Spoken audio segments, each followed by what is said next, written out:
Olá, meu amigo, minha amiga, meu irmão, minha irmã, todos bem? Vamos lá, capítulo 19 do Evangelho de Lucas e nada de o Cristo orientar, construir templo, ficar enfiado ali dentro e praticando as coisas que você já sabe que são praticadas ali dentro, certo? Bom, vamos lá, vamos continuar. Jesus entrou em Jericó e atravessava a cidade. Havia ali um homem rico chamado Zaqueu, chefe dos publicanos. Ele queria ver quem era Jesus, mas sendo de pequena estatura, não o conseguia por causa da multidão. Assim, correu adiante e subiu numa figueira brava para vê-lo, pois Jesus ia passar por ali. Quando Jesus chegou àquele lugar, olhou para cima e lhe disse: Zaqueu, desça depressa, quero ficar em sua casa hoje. Então ele desceu rapidamente e o recebeu com alegria. Todo o povo viu isso e começou a se queixar. Ele se hospedou na casa de um pecador. Bom, deixa eu parar um minutinho aqui. Quando está dizendo aqui todo o povo, aqui você já entendeu que não é todo o povo, né? Algumas pessoas que estavam seguindo o Cristo ali, e dentre essas pessoas tinham os líderes religiosos. Nesta altura você já sabe quem é então que começou a se queixar. Esse todo o povo aqui é nos líderes religiosos, né?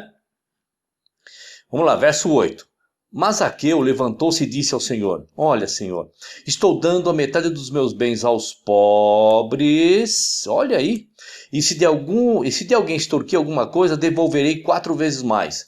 Então Zaqueu, ao receber Cristo na sua casa, ele toma uma atitude dizendo: Ó, Senhor, eu vou vender os meus bens aqui, vou dar metade lá para o templo, lá na mão do pastor, lá na obra de Deus. Eu vou fazer isso, tá bom, Cristo? Né? Ah, não é isso que está escrito? Vamos ver o que está escrito então. Ah, ele deu os meus bens a quem? Aos pobres, ele amou o seu semelhante.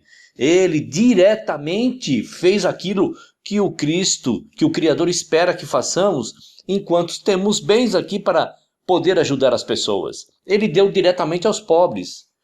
E se de alguém extorquir alguma coisa, devolverei 4 vezes mais. De alguém quem? Do templo, sacerdote? É disso que ele está falando? Não, ele está falando de pessoas comuns. Agora, vamos ver se Cristo aprovou isso, né? Vamos ver se Cristo vai aprovar realmente que ele pegou tudo isso, ao invés de ele levar ao templo, ele deu aos pobres. Vamos ver como é que o Cristo reagiu. Verso 9. Jesus lhes disse: Hoje houve salvação nesta casa. Olha que maravilha! Houve salvação nesta casa, porque este homem também é filho de Abraão, pois o Filho do Homem veio buscar e salvar o que estava perdido. Vamos lá, então o Cristo aprovou que ele pegou os seus bens, metade do que ele tinha, porque tinha muita coisa, vendeu ou fez alguma coisa para dar aos pobres, e Cristo aprovou isso, tá certo? Vamos lá, verso 11. Estando eles a ouvi-lo, eles quem? Vamos ver. Jesus passou a contar-lhe uma parábola porque estava perto de Jerusalém e o povo pensava que o reino de Deus ia se manifestar de imediato. Então aqui é o povo comum, estava ouvindo, então agora ele vai fazer uma parábola. Como sempre, o Cristo usando o que havia ali na mão dele, o que se acreditava ali na época dele, né? O que ele tinha de figura para poder aplicar uma parábola, tá? Vamos lá. Ele disse: Um homem de nobre nascimento foi para uma terra distante para ser coroado rei e depois voltar. Então chamou 10 dos seus servos e lhes deu 10 minas. Disse ele: Façam esse dinheiro a render até a minha volta. Mas os seus súditos o odiavam e depois enviaram uma delegação para dizer-lhe: Não queremos que este homem seja nosso rei. Contudo, foi feito rei e voltou. Então mandou chamar os servos a quem deram o dinheiro, a fim de saber quanto tinham lucrado. O primeiro disse: Senhor, a tua mina rendeu outras 10. Muito bem, meu bom servo, respondeu o seu senhor. Por ter sido confiável no pouco, governe sobre 10 cidades. O segundo veio e disse: Senhor, a tua mina rendeu 5 vezes mais. O seu senhor respondeu: Também você encarregue-se de 5 cidades. Então veio o outro servo e disse: Senhor, aqui está a tua mina, e eu a conservei guardada num pedaço de pano. Tive medo, porque és um homem severo, tiras o que não puseste e colhes o que não semeaste. O seu senhor respondeu: Eu julgarei pelas suas próprias palavras, servo mau. Você sabia que sou homem severo e que tiro o que não pus e colho o que não semeei. Então, por que não confiou o meu dinheiro ao banco? Assim, quando eu voltasse, eu receberia com juros. E disse aos que estavam ali: Tomem dele a sua mina e deem ao que tem 10. Senhor, disseram, ele já tem 10. Ele respondeu: Eu lhes digo que a quem tem mais será dado, mas a quem não tem, até o que tiver lhe será tirado. E aqueles inimigos meus que não queriam que eu reinasse sobre eles, tragam-nos aqui e matem-nos na minha frente. Depois de dizer isso, Jesus foi adiante subindo para Jerusalém. Aqui a parábola é autoexplicativa, né? Não vou me deter muito tempo aqui, para que você entenda que o reino do Criador é igual esse rei que foi e um dia voltar, certo? E as pessoas que estavam guardando o dinheiro dele tinham que granjear mais. Nós temos que falar do Criador, do verdadeiro Criador para as pessoas, tá certo? Vamos lá. Verso 29. Ao aproximar-se de Betfagé e de Betânia, num monte chamado das Oliveiras, enviou 2 dos seus discípulos, dizendo-lhes: Vão ao povoado que está adiante e, ao entrarem, encontrarão um jumentinho amarrado no qual ninguém jamais montou. Desamarrem-no e tragam-no aqui. Se alguém lhes perguntar por que o estão desamarrando, digam-lhe: o Senhor precisa dele. Os que tinham sido enviados foram e encontraram o animal exatamente como ele lhes tinha dito. Quando estavam desamarrando o jumentinho, os seus donos lhe perguntaram: Por que vocês estão desamarrando o jumentinho? Eles responderam: O Senhor precisa dele. Levaram-no a Jesus, lançaram seus mantos sobre o jumentinho e fizeram que Jesus montasse nele. Enquanto ele prosseguia, o povo estendia os seus mantos pelo caminho. Quando ele já estava perto da descida do Monte das Oliveiras, toda a multidão dos discípulos começou a louvar a Deus alegremente em alta voz por todos os milagres que tinham visto. Exclamavam: Bendito é o Rei que vem em nome do Senhor, paz no céu e glória nas alturas. Alguns dos fariseus, olha eles aqui de novo. Então, alguns dos líderes religiosos que estavam no meio da multidão disseram a Jesus: Mestre, repreende os teus discípulos. Eu lhes digo, respondeu ele, se eles se calarem, as pedras clamarão. Quando se aproximou e viu a cidade, Jesus chorou sobre ela e disse: Se você compreendesse nesse dia, sim, você também, o que traz a paz, mas agora isso está oculto aos seus olhos. Virão dias em que os seus inimigos construirão trincheiras contra você e a rodearão e a cercarão de todos os lados. Também a lançarão por terra, você e seus filhos. Não deixarão pedra sobre pedra, porque você não reconheceu o tempo em que Deus a visitaria. Então ele entrou no templo e começou a expulsar os que estavam vendendo. E disse-lhes: Está escrito, a minha casa será casa de oração, mas vocês fizeram dela covil de ladrões. Parar aqui um minutinho, né? Então, eu venho dizendo que chegará o livro aonde vai decifrar quando Cristo diz isso. Quando ele entrou no templo e disse: Não façam da casa do meu pai, ou a minha casa será chamada de oração, mas vocês fizeram dela um covil de ladrões, vai explicar direitinho o que Cristo está falando aqui, tá certo? Em nenhum momento o Cristo está dando aval para se estar dentro do templo e dizer que ali é a casa do Pai. Nós vamos ver isso. Todos os dias ele ensinava no templo, mas os chefes dos sacerdotes e os mestres da lei, olha, e os líderes, olha que bonito, quanto título para líderes religiosos, né? Do povo, gostava do que Cristo estava fazendo. É isso que está escrito? Está dizendo o seguinte, então: todos os dias ele ensinava no templo. Detalhe aqui, ensinar no templo, eu já falei sobre isso, mas não custa a gente falar mais um pouquinho. Não é que ele estava dentro do templo como você vê um templo hoje, tá? Tem o púlpito lá atrás, tem os bancos, né? Então ele não estava lá na frente com todo mundo sentado, inclusive os líderes religiosos, e ele ensinando isso que você vem aprendendo até agora dentro do templo. Quando eu estou falando dentro do templo, não se esqueça que o templo, na época do Cristo, tinha lá o local dos sacrifícios e tinha os pátios ao redor. Eu já dei esse exemplo. É como se você fosse lá na tua igreja, na tua denominação, e a tua denominação tem os corredores laterais, tem o estacionamento, tem né? Então é ali que o Cristo estava fora. Mas aqui a narrativa é dentro do templo, porque passou dos muros para dentro, é dentro do templo. Tá certo? É a mesma coisa que fala assim, olha, eu estou aqui na minha casa, mas na realidade você não está na sua casa. Você está no quintal sentado vendo as estrelas, entendeu? Então vamos lá. Vamos ver se os chefes então gostavam que ele estava ensinando lá as pessoas. Então, todos os dias ele ensinava no templo, mas os chefes dos sacerdotes, os mestres da lei, do povo procuravam matá-lo. Olha só. Não vá pensar você que se você começar a ensinar nos arredores da denominação onde você faz parte, que os líderes religiosos da sua denominação vai gostar. Não, se você pregar este Cristo, ou se você pregar estas mensagens, você vai sentir o peso da mão da tua denominação sobre os seus lombos. Isso é fatal, entendeu? Então é por isso que aqueles líderes procuravam matá-lo. E é por isso que os líderes hoje procuram mandar prender aqueles que querem pregar esse verdadeiro Cristo dentro das tuas denominações. Tá certo?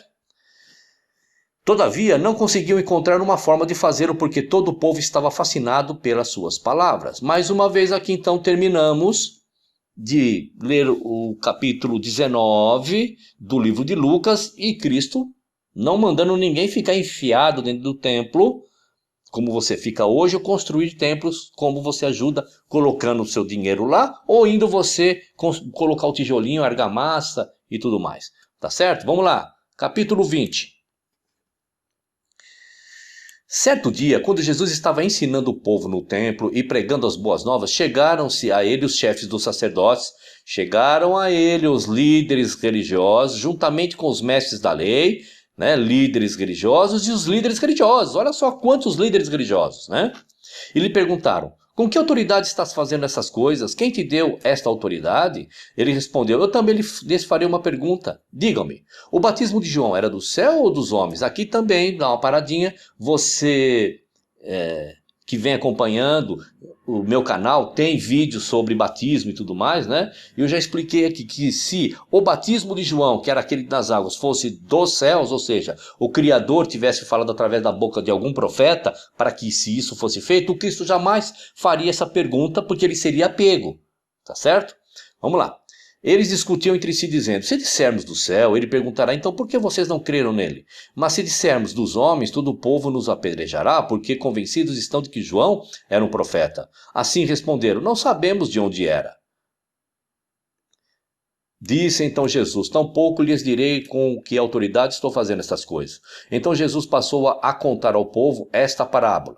Certo homem plantou uma vinha, arrendou a alguns lavradores e assentou-se por longo tempo. Na época da colheita, ele enviou um servo aos lavradores para que lhe entregasse parte do fruto da vinha.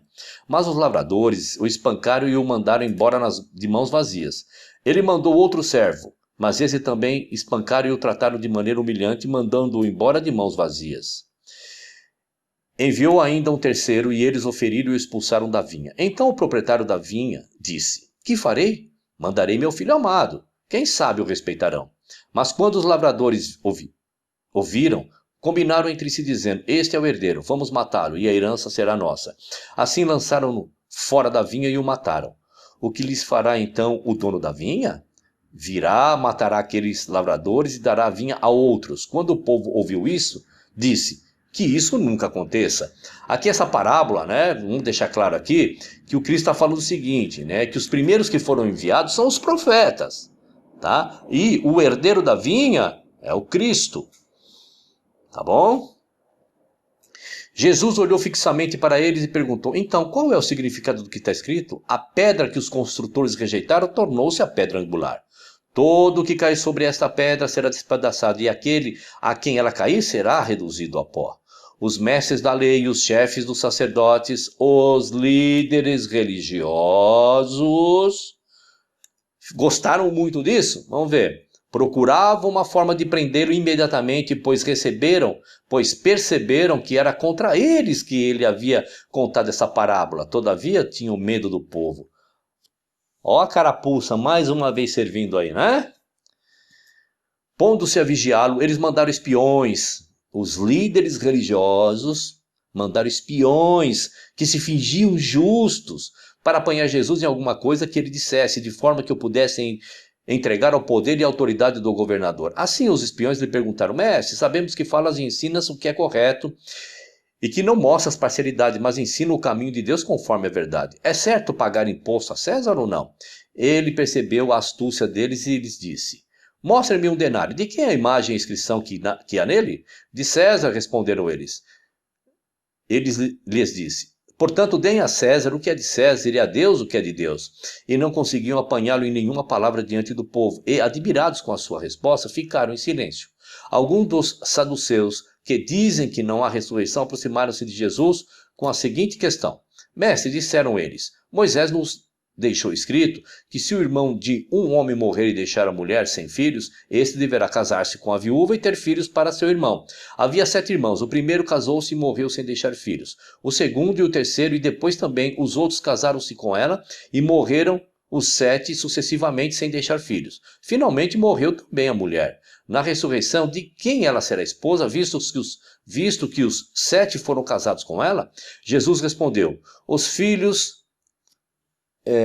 casam-se e se dão em casamento, mas os que forem considerados dignos de tomar parte na era que há de vir e na ressurreição dos mortos não se casarão nem se darão em casamento, e não podem mais morrer, pois são como anjos, são filhos de Deus, visto que são filhos da ressurreição. E o que os mortos ressuscitam, já Moisés mostrou no relato da sarça, quando ao Senhor ele chama Deus de Abraão, Deus de Isaque e Deus de Jacó. Ele não é Deus de mortos, mas de vivos, pois para eles todos vivem. Alguns dos mestres da lei disseram: respondestes bem, mestre. Alguns líderes religiosos, ironicamente, cinicamente, responderam: respondeste bem, mestre. E ninguém mais ousava lhes fazer-lhe perguntas. Então Jesus lhe perguntou: como dizem que o Cristo é filho de Davi? E o próprio Davi afirma no livro dos Salmos: o Senhor disse ao meu Senhor: senta-te à minha direita, até que eu ponha os teus inimigos como estrado para os teus pés. Portanto, Davi o chama Senhor. Então, como é que ele pode ser seu filho? Estando todo o povo a ouvi-lo, Jesus disse aos seus discípulos: cuidado com os mestres da lei. Cuidado com quem? Com os bandidos? Com os assassinos? É isso? Não. Cuidado com os líderes religiosos. Eles fazem questão de andar com roupas especiais e gostam muito de receber saudações nas praças e de ocupar os lugares mais importantes nas sinagogas e os lugares de honra nos banquetes. Eles devoram as casas das viúvas e, para disfarçar, fazem longas orações. Esses homens quem? Quem são esses homens? Os líderes religiosos. Então, esses homens serão punidos com maior rigor. Muito bem, meu querido, meu amado, meu irmão, terminamos aqui o capítulo 20 de Lucas. O Cristo continua fazendo advertências através das parábolas, dando orientações, e nós ainda não vimos o Cristo falar: olha, precisa construir templo, olha a obra de Deus, precisa trazer o seu dinheiro aqui para a gente construir pedra sobre pedra, e todos vocês vão ficar aqui sendo meus discípulos aqui dentro. Vocês vão cantar hino, vocês vão ajoelhar, vocês vão se levantar, vocês vão fazer semanas de orações, vão fazer quinzenas de pregações, vocês vão ser dizimistas, vão ser ofertantes. É isso que você está vendo? Não, né? Portanto, dá um like, se inscreva, acione o sino e compartilha. Até o próximo vídeo.